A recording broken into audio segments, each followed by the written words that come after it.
윤석열 대통령에 대한 국정 지지도가 두 달 만에 다시 40% 선을 넘겼다는 여론조사 결과가 나왔습니다. 자, 그런가 하면 여야 진영 대권 선호도 조사에서는 범보수 대권주자 적합도와 관련해 한동훈 장관이 2위와의 격차를 벌리면서 선두 자리를 유지하고 있었습니다. 자, 또한 내년 총선과 관련해 대통령실이 기대를 걸고 있는 여론조사 속 숨겨진 숫자가 있다고 하는데요. 그게 무엇인지 잠시 후 보도합니다.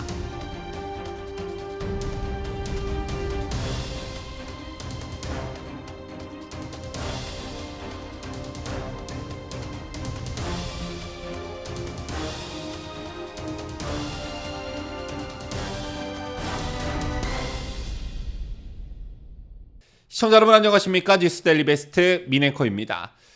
추석을 전후해 이른바 추석 민심이 어떠한지를 알 수 있는 여론조사 여러 개가 요 며칠 계속해서 발표되고 있습니다. 자, 매년 명절이 되면 여론조사가 많이 실시되는 편이라 새롭게 느껴지지는 않지만 이번 추석 명절이 내년 총선을 약 6개월 정도 남겨둔 시점이라는 점에서 더욱 관심을 끌고 있는 듯합니다. 이런 가운데 윤석열 대통령 국정 지지도가 두 달 만에 다시 40% 선을 넘겼다는 여론조사 결과가 나왔습니다. 윤석열 대통령의 지지율을 놓고 내년 총선에서 희망을 걸려면 무조건 40%대는 넘겨야 한다는 지적들이 나오고 있는 상황에서 나온 여론조사라 더욱 관심이 갈 수밖에 없는데요. 추석 연휴 막바지에 접어든 오늘 여론조사 기관 리서치뷰가 공표한 9월 말 정기조사 결과를 보면 윤 대통령 직무수행평가 설문에서 잘하고 있다는 긍정평가는 41%, 잘못하고 있다는 부정평가는 57%로 각각 조사됐습니다. 지난 2월 조사 이후 가장 개선된 국정평가 수치라고 업체는 분석했는데요. 윤석열 대통령의 지지율은 지난 7월 조사에선 40%대에서 39%로 내렸으나 이번 조사에서 2%포인트 반등했습니다.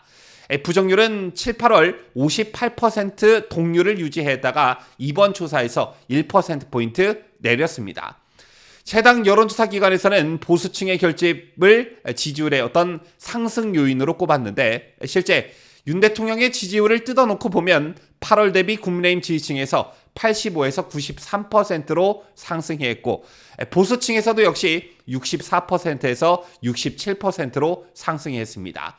자, 또한 중도층에서도 긍정이 35%에서 44%로 상승했습니다.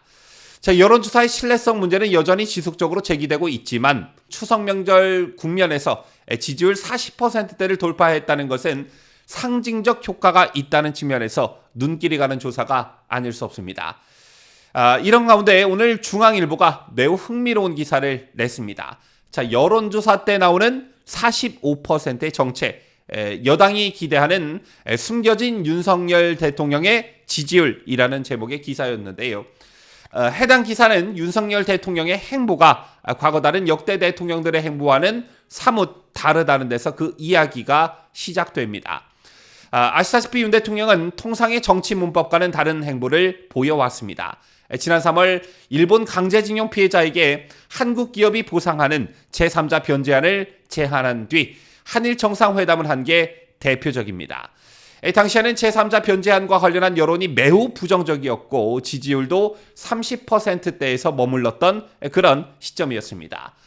따라서 참모들은 속도 조절론을 얘기했지만 윤 대통령은 한일 관계 복원에 강력한 드라이브를 걸었습니다. 이 밖에도 최근 벌어진 정율성, 홍범도 역사 논쟁과 관련해 직접적이진 않지만 이 논란을 겨냥한 듯 지난 8월 29일 국민의힘 연찬에서 윤 대통령은 이념이 가장 중요하다며 강경 발언을 쏟아냈습니다. 총선을 앞두면 중도층을 포섭하는 게 일반적인 정치 문법이고 역대 대통령들도 이런 모습들을 보여왔지만 윤 대통령은 달랐다는 것이지요. 자, 그럼에도 불구하고 내년 총선과 관련해 대통령실이 기대를 가지고 있는 것이 한 가지가 있다고 합니다. 그게 뭐냐? 여론조사 속 숨겨진 지지율이 있다라는 것입니다. 조사 때마다 꾸준히 40% 이상 나오는 이른바 정치 고관여층의 윤 대통령 지지율이 바로 그것입니다. 정치 고관여층들은 선거에서 실제 투표장으로 갈 확률이 높고 따라서 이런 점들이 내년 총선에서 적지 않은 긍정 효과를, 긍정 영향을 미치게 될 것이다. 이런 전망입니다. 자, 실제 지난달 22일 한국갤럽이 발표한 여론조사를 보면 윤 대통령의 국정수행 지지율은 32%에 불과했습니다. 하지만 평소 정치에 관심이 많이 있다고 답한 이른바 고관여층의 응답만 별도로 놓고 보면 윤 대통령의 지지율은 42%까지 올라갔습니다. 반면 정치에 관심이 별로 없다고 답한 이들의 지지율은 27%였습니다. 참고로 9월 첫째 주 같은 조사에서는 고관여층의 지지율이 45%까지 나온 적도 있습니다.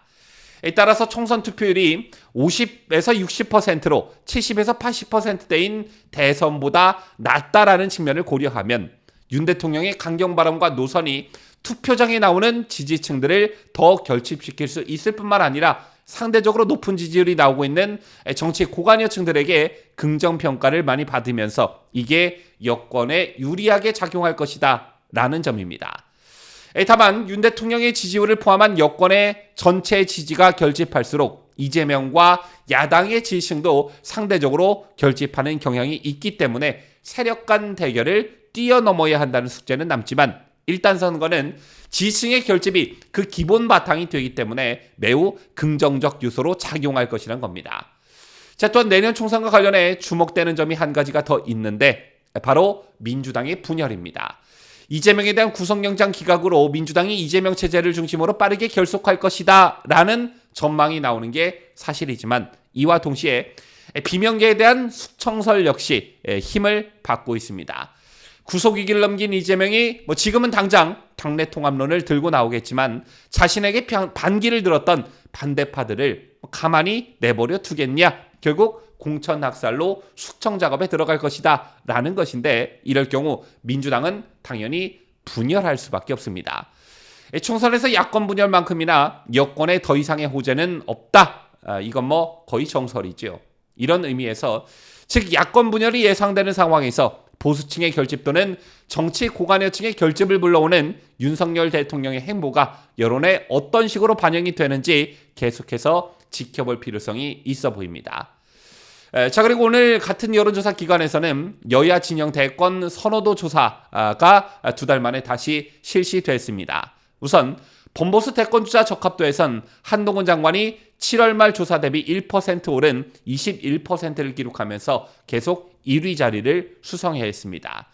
그 뒤를 이어 유승민 국민의힘 전 의원이 6%포인트 내린 14%, 홍준표 대구시장이 4%포인트 오른 11%로 각각 두 자릿수 지지율을 보였고 오세훈 서울시장은 8%로 동률, 이준석은 1%포인트 오른 7%, 원희룡 국토부 장관이 6%, 안철수 국민의힘 의원이 3%로 그 뒤를 이었습니다. 유승민에 대한 선호도가 2달 만에 6%포인트 하락했다는 점도 눈에 띄지만 유승민이 2위를 기록했다는 자체도 눈에 띄는 대목이 아닐 수가 없는데 역시 그 실체는 역선택이었습니다. 응답자 중 국민의힘 지지층만 따로 떼어놓고 보면 한 장관은 48%를 유지했고 뒤이어 오세훈 시장 15%, 홍준표 시장 12%, 원희룡 장관 11%, 안철수 의원 4%, 이준석 3%, 유승민 2% 순으로 조사됐습니다. 국민의힘 측만 따로 떼어놓고 보면 유승민이 꼴찌라는 건데 그렇다면 전체에서 2위를 기록한 유승민의 지지는 어디서부터 나온 것이냐? 이 물음에 대한 답은 명확해지죠. 어쨌든 윤석열 대통령의 임기가 아직 많이 남아있는 상황에서 차기 대권 선호도 조사는 그 실효성이 없는 게 사실이지만 이런 재미로 보는 여론조사에서도 유승민, 이준석 같은 이름이 오르내리는 게 심기가 불편한 건 비단 저뿐만은 아닐 거라 생각합니다. 지금까지 저는 자유대한민국을 수호하는 뉴스데일리 베스트 민앵커였습니다.